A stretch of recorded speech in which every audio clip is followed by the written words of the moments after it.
door. If you intend to actually speak at the podium, I just ask that you come up and sign a different sheet up at the podium. It's just for record keeping purposes. So, thank you.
This is the special meeting of the Niagara Falls Historic Preservation Commission for the public hearing for 25 Rainbow Boulevard, also known as the former Native American Center for the Living Arts and affectionately known as the Turtle. With that, Mr. Secretary, could you please call roll? Jessica Berry. Present. Andrea No Savage. Present. Georgia Robinson Bradbury. Present. Noah Munoz. Present. Christian Ruggiero. Present. Jessica Collins. Present. Brett Doster. Present. Yep. Thank you. Please join us in the Pledge of Allegiance.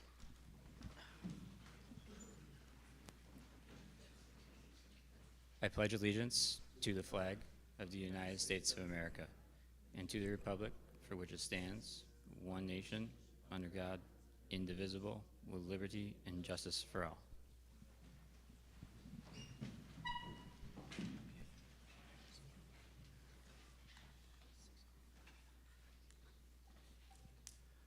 Okay, good evening, everyone. We're elated you're all here, especially with the weather, to participate in this public hearing for 25 Rainbow Boulevard, the former Native American Center for the Living Arts, and commonly and affectionately known as the Turtle. Before beginning, we would like to discuss some rules of decorum so the hearing runs smoothly for us all tonight. Those of you who've signed up on the sign-in sheet will be given an opportunity to speak for no longer than 5 minutes in duration, one time during this meeting. Your time cannot be transferred to any other individual or group, and you will be called to speak in the order you appear on the sign-up sheet. Prior to beginning your comments, please provide your name and city or town of residence. A business address may be utilized if you are here on official business or if you are a corporate citizen. Speakers should address the Historic Preservation Commission as a body. If you have business with an individual commissioner, please do that at another time, not during this meeting. The Commission will not respond to questions or statements that are made during your time other than to preserve decorum, if necessary.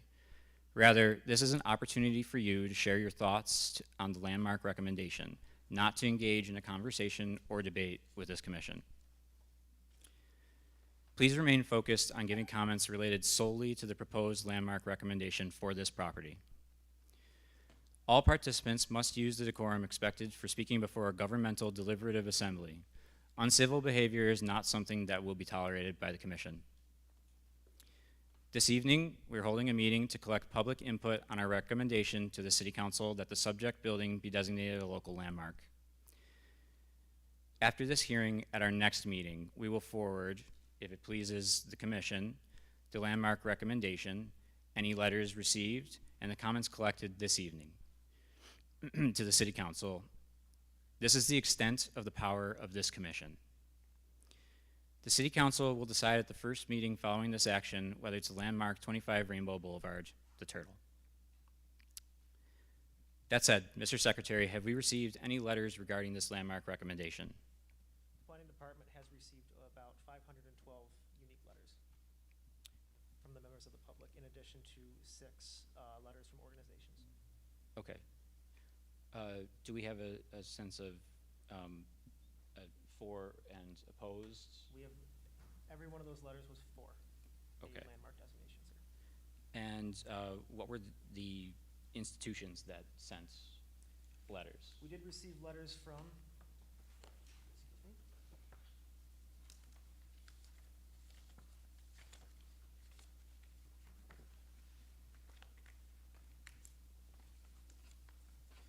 University of Buffalo Department of Indigenous Studies, the Seneca Nation Tribal Historic Preservation Office, the Niagara Falls National Heritage Area, Docomomo, which is the Museum of Modern Architecture, Niagara Falls Underground Railroad Heritage Center, the Preservation League of New York State. That's it. Okay. Okay, typically also we would read each of the names of individuals who sent letters, but due to the large volume, that's unfortunately not going to be possible tonight. However, each of those letters will be made part of the public record and will be available to view online. Thank you, Mr. Secretary. With that, I motion to open the public hearing. I second. 6:09. Okay. Do you want to call the Andrew Nosevich, Yes. Jessica Berry, Yes. Brett Doster, Yes. Christian Ruggiero, Yes. Noel Munoz, Jessica Collins, Yes. Georgia Robinson Bradbury. Yes. Motion passes, sir. Okay, public hearing is open. With that, I'm going to have you return this to the podium. Kevin, and- you're on the end.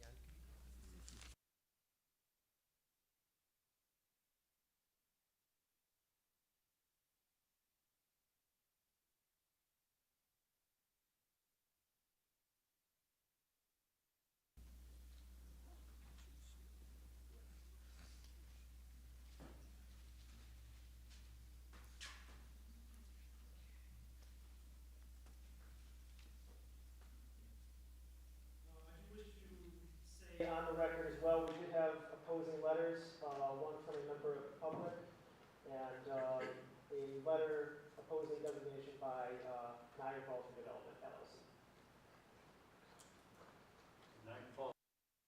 Redevelopment LLC, the property owners. Who signed it?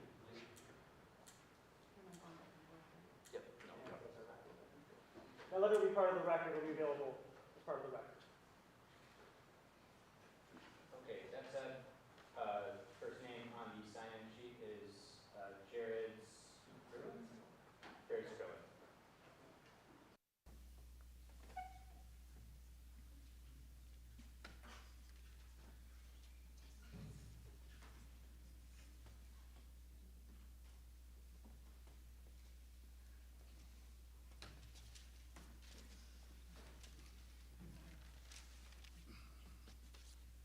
Hi, I'm Gerald Skurlin. I'm a resident of Niagara Falls, and I live in a historic house, historic register, Lavinia E. Porter House. I wanted it to be called the Manse, not the house. When I came here just now, I found out that the stipulations for speaking on this one particular subject is not what I had prepared for. So I got this in the meantime while I was sitting listening. The agenda, it's historic preservation. I'm in favor of having the turtle recognized historically. That is going to deny rights to Niagara Falls redevelopment. But I know about denying rights because I denied my rights to any type of renovation to the exterior of my house. And I have sat through some classes here in these chambers where they told me the city and the state will buy the facade and take care of it. It is a historic house. Augustus Porter, Peter Buell Porter, he's the one who gave the speech for the War of 1812, and they had slaves, Katie and Harry Woods. But look, this is to protect the turtle. I'm all in for that, but if you take a look at my house right now, I got containers all around it. 8 containers on one side on the lot, 4 more containers on the private property next door, and containers in a dumpster lot on Rainbow Boulevard, blocking out the buffet sign and the for sale sign on my neighbor's house. And that is by who? That's by Mirani Holdings, a hotel. But it's not about them. It is, if you cannot protect my house, how are you going to protect the turtle? We can all go out and ride on its back because we are right now. Again, let's get to the agenda. The agenda is voting to protect this building, will maintain it in the state that it is.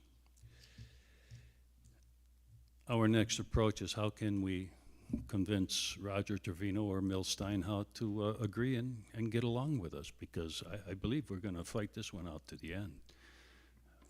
I wish you all good luck. Congratulations. Yeah. But please, help me out with my house, okay? It's not right to have commercial storage on residential property. next to a historic house.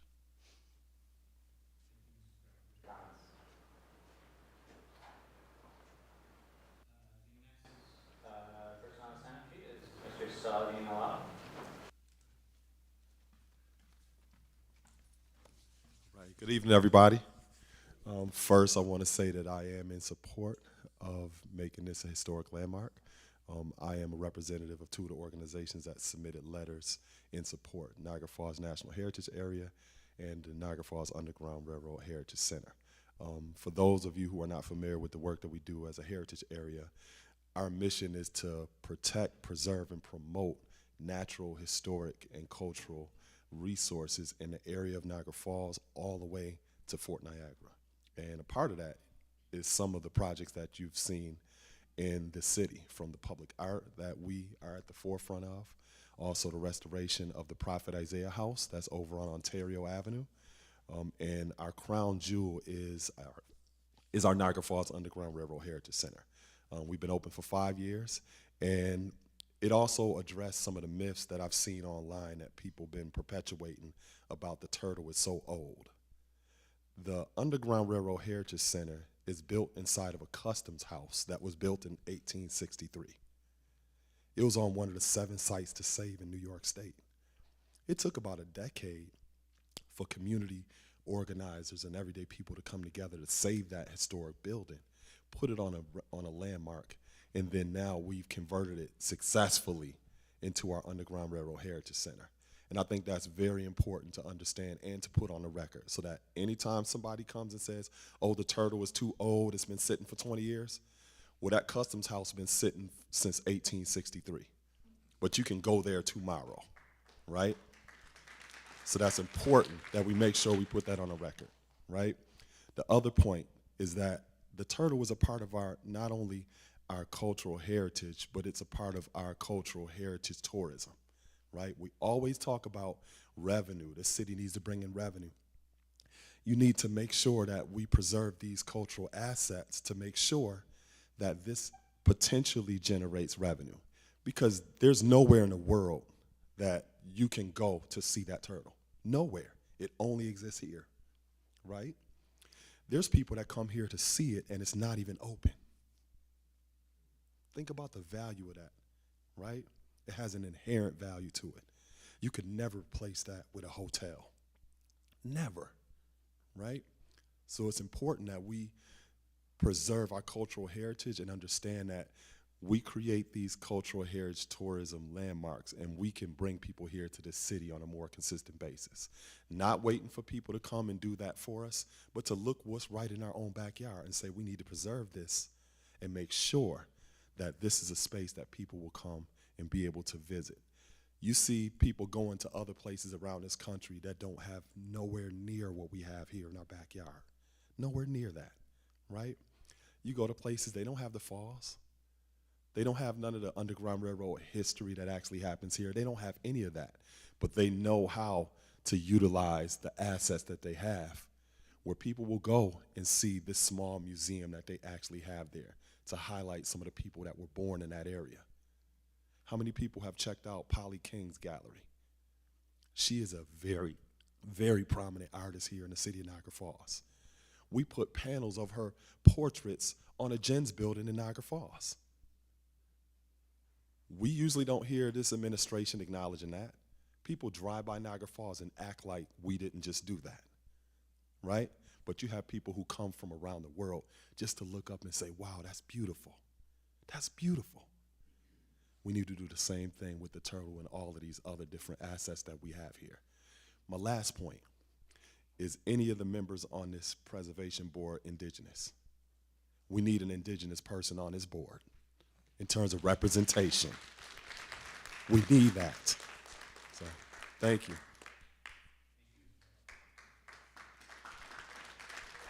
I do appreciate the applause and the enthusiasm, but it would be best for the record and the recording if we did hold the applause. Sorry, I wanted that too. The next speaker is, it looks like Linda Grace Coleman.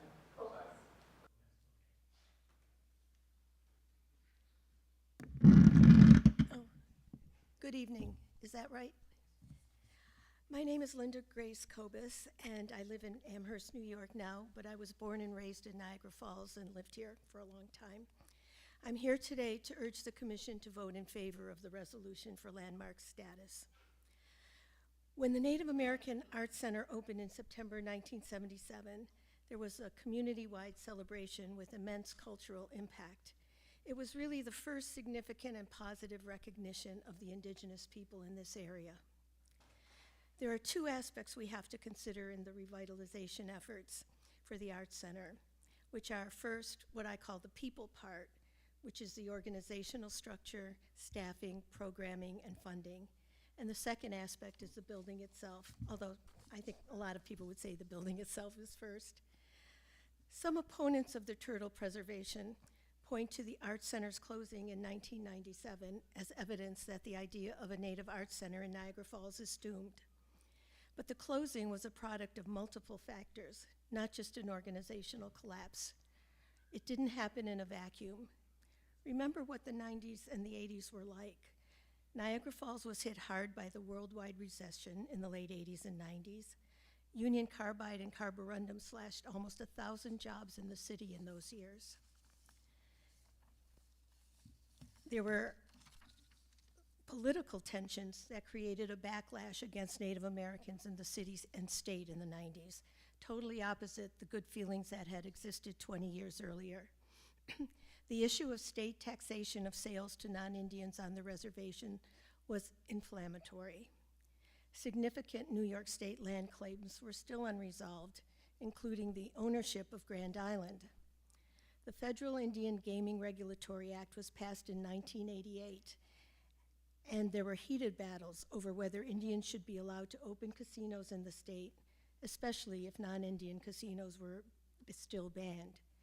In 1977, the New York Times even reported a white backlash against Indians over these issues. What cultural center could withstand all that? It was only in 1996 when the Maid of the Mist Corporation agreed to stop telling the infamous legend of the maid on the boat tours. They finally admitted that the natives didn't really practice human sacrifice by pushing young women over the falls. So where do we go from here after those tremendously tumultuous decades? Hopefully now times are different. Hopefully attitudes are more open and enlightened. Past failure should not prevent future efforts. We need to have an expansive effort for a plan for a Native Arts Center. The organizational and financial scope of creating any new arts center today is huge. It requires a wide-ranging effort that includes Native and non-Native groups and a coalition of arts and nonprofit organizations, community leaders, and volunteers. Expanding the scope of the center to include cross-cultural efforts could merge into a new vision, headed by the Native community, of course. Seeing the energy galvanized in this preservation effort, now, I believe there is enough community interest to create a steering committee willing to work hard to create a feasible plan for the people part of this effort. About the turtle building itself. When I retired a few years ago, I fulfilled a longtime dream of publishing a novel about Niagara Falls. I think most people who live in Niagara Falls want to publish a novel. While I was researching and writing it, I realized that the most interesting building near the falls, the most evocative, the most inspiring, is the turtle. The concept of the turtle transcends its architecture. It speaks deeply about origins, beliefs, and values. It makes you question assumptions. It makes you think about the deep past, where we have come from, and where we are going. You members of this commission have an important role to play in the turtle's future. You have a mandate for historic preservation. No one can deny the turtle's historic legacy and its architectural vision, but you're not the last step in the process. If you send a supporting resolution to the City Council, it will then vote whether to support your recommendation or accept your recommendation. Even if it approves the designation, the turtle's fate will still be precarious and need a lot of work for saving it. What your vote in favor of the resolution will do, however, is maybe offer a breathing space